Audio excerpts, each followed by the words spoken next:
Steno for all channel में आपका स्वागत है। हम आपको 80 शब्द प्रति मिनट की गति से हिंदी डिक्टेशन उपलब्ध कराने जा रहे हैं। तैयार रहें।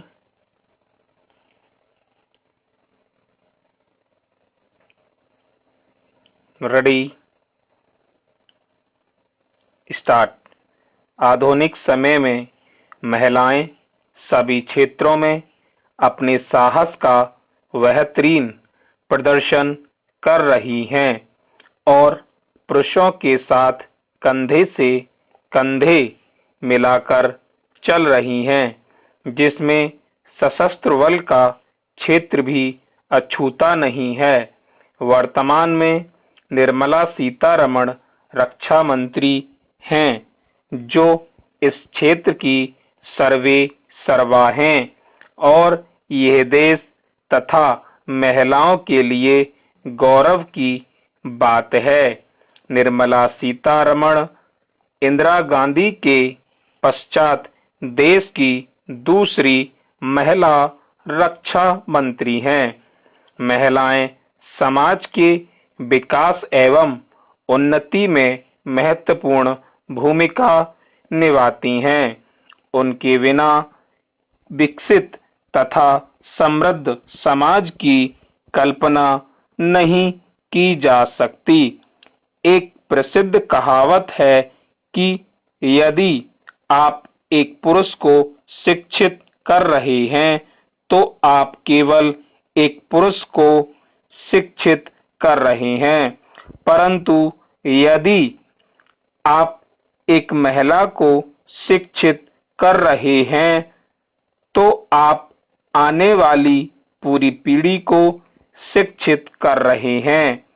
समाज के विकास के लिए यह बेहद जरूरी है कि लड़कियों को शिक्षित किया जाए, क्योंकि उन्हें आने वाले समय में लड़कों के साथ समाज को एक नई दिशा देनी है।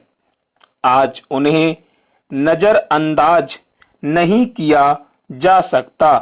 वे पुरुष से कम ताकतवर तथा कम गुणवान नहीं हैं।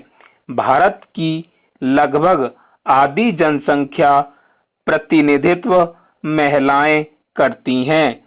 यदि उनकी क्षमता पर ध्यान नहीं दिया गया तो इसका अर्थ होगा कि देश की प्रगति में उनका योगदान नगण्य है।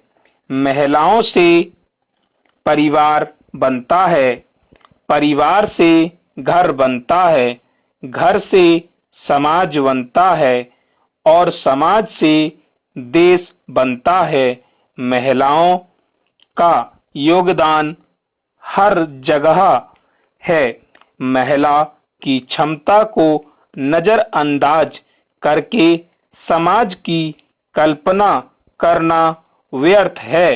महिला यह जानती है कि उसे कब और किस तरह से मुसीबतों से निपटना है। जरूरत है तो बस उसके सपनों को आजादी देने की, और इस आजादी का सर्वोत्तम उदाहरण है सशस्त्र बल में उनकी भागीदारी। प्रथम लेफ्टिनेंट जनरल पुनीता अरोड़ा, प्रथम air marshal Padmavathi Bandopadhyay, captain Mitali Madhumati, पूर्व अमेरिकी राष्ट्रपति बराक ओबामा को गार्ड ऑफ ऑनर देने वाले दल का नेतृत्व करने वाली विंग कमांडर पूजा ठाकुर, लड़ाकू विमान उड़ाने वाली प्रथम पाकिस्तानी महिला वायुसेना की फ्लाइट लेफ्टिनेंट आयशा फारूक इत्यादि ऐसी ही महिला सैन्य अधिकारी हैं जिन्होंने अपने अदम्य साहस के बल पर महिलाओं के प्रति लोगों की अवधारणाओं में परिवर्तन लाने का कार्य किया है। शारीरिक विन्यास के कारण महिलाएं पुरुषों से कमजोर समझी जाती थीं, जिस कारण प्रतिरक्षा सेवाओं में उनका योगदान नगण्य था।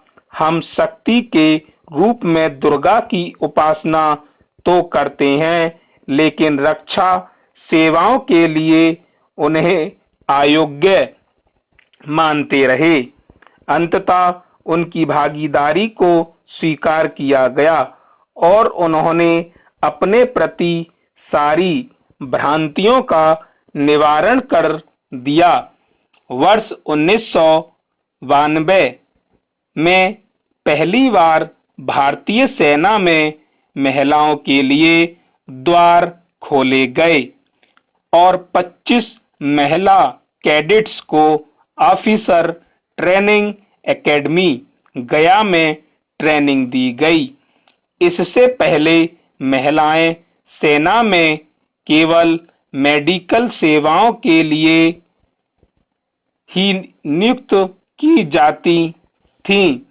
फिर भी सशस्त्र बल में महिलाओं की बढ़ती भागीदारी के बावजूद उन्हें पुरुषों के समान अधिकार नहीं मिले। स्टॉप।